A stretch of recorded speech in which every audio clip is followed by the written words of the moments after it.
નમસ્કાર, YNN ન્યૂઝમાં આપનું સ્વાગત છે। સમાચારમાં વાત કરીએ તો મધ્ય ગુજરાતની કહેવાતી એવી એપીએમસી હાથીખાના માર્કેટમાં ચોરીનો બનાવ બન્યો હતો। 10થી વધુ દુકાનોમાં ચોરીનો બનાવ બનતા અફરાતફરી મચી ગઈ હતી।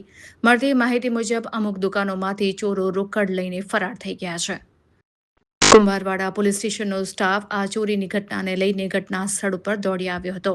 કુંભારવાડા પોલીસ દ્વારા સીસીટીવીના ફૂટેજ મેળવી વધુ તપાસ હાથ ધરવામાં આવી રહી છે। કહેવાઈ રહ્યું છે કે 24 કલાક સિક્યુરિટીનો સ્ટાફ હોવા છતાં પણ આ ચોરીનો બનાવ બન્યો છે। ત્યારે 10થી વધુ દુકાનોમાં ચોરીનો બનાવ બનતા પોલીસના ઉચ્ચ અધિકારીઓનો સ્ટાફ પણ ઘટના સ્થળ પર દોડી આવ્યો હતો। અલગ અલગ દુકાનોમાંથી લાખોની મત્તાની ચોરી કર્યા હોવાનું માલુમ પડ્યું છે। સાંજ સુધી ચોરીમાં દુકાનનો આંકડો વધે તો નવાય નહીં। ત્યારે પોલીસ પર પણ સવાલ ઉઠી રહ્યા છે કે થોડાક જ અંતરે પોલીસ સ્ટેશન આવેલું છે, પોલીસ ચોકી આવેલી છે, તેમ છતાં આવી રીતના ચોરીનો બનાવ બન્યો એ ગંભીર બાબત છે। રિપોર્ટર રાહુલ રાજપૂત। આ આપણી મારી દુકાન આ છે કેદારેશ્વર સેલ્સ, શંકર માખીજાણી મારું નામ છે। સવારે 4 વાગ્યાની વાત છે। દુકાનમાં આવ્યા છે, તાળા તોડ્યા છે ને અંદર ગયા છે।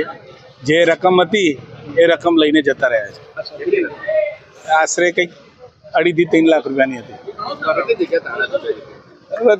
12 થી 15 દુકાનોમાં તાળા તોડ્યા છે।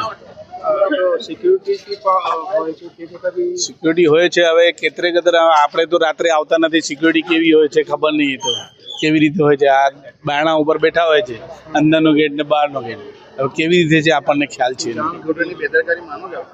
હવે આટલું બધું થયું છે એટલે સમજવાની વાત છે। મારે કહેવાની કોઈ જરૂરત જ નથી કે સિક્યુરિટી મારી દુકાનની અંદર 2 છે, આમ જનરલી 3 દેખાય છે, પણ 3નું કામ ના હોય। વધારે 5-7 માણસ હોય તો જ આતે 10-12 દુકાનોના તાળા તૂટતા હોય, 3 જણનું કામ ના હોય। મારું નામ શંકર। આજે હાથીખાના એપીએમસી માર્કેટ યાર્ડમાં બનાવ બનેલો છે, જેમાં 12 થી 13 દુકાનોનો તાળા તૂટેલા છે એકસાથે, અને લગભગ એનો ટાઈમિંગ 3:30થી માંડીને 4:30 સુધીના છે। એમાં 3 માણસોના સીસીટીવી કેમેરામાં ફેસ નથી દેખાતા, કારણ કે આખો બાબા સૂટ પહેર્યો છે અને માસ્ક બી પહેરેલા છે। 12 થી 13 દુકાનો છે, એમાં ગોડાઉન બી છે અને દુકાનો બી છે। જેની ગોડાઉનમાં દુકાનો છે એમાંથી કેશ ગયેલી છે। હવે એ તો આંકડો બધા પોતપોતાનો જણાવશે, ત્યારે જ ખબર પડશે। લગભગ એટલી તો હશે જ। હજુ આ અમારા અહીંયાળી બાજુમાં ઊભા છે, એની બાજુમાં એક દુકાન છે, એ ભાઈને હજુ ખબર નથી કે શું ફિગર છે, એટલે ભાઈ આવે એટલે ખબર પડે।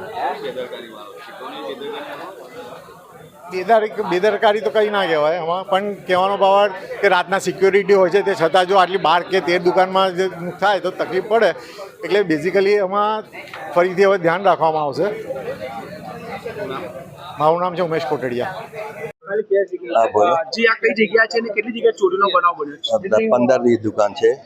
હા, 15-20 દુકાન થયો છે। મેન રોડ ઉપર જ છે દુકાન। હાથીખાના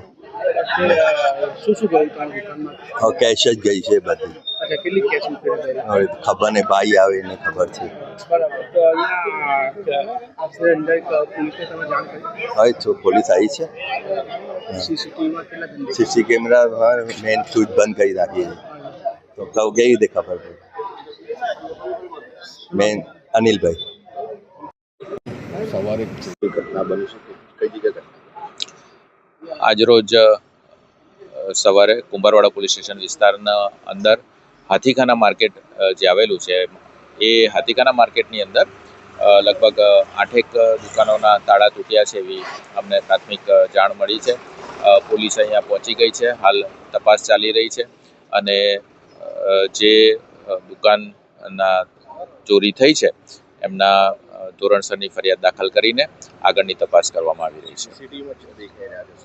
સીસીટીવીમાં તાળા તૂટતા દેખાઈ રહ્યા છે, અને એની અમે ઇન્વેસ્ટિગેશન કરીશું, અને તમામ અલગ અલગ ટીમો બનાવવામાં આવી છે, અને જે કોઈ પણ તોહમતદાર છે જેમણે આ કામ કર્યું છે એને શોધી કાઢવા માટે અમે પૂરી અમારું પ્રયત્ન કરી રહ્યા છીએ। Subscribe now and press the bell icon. Never miss an update.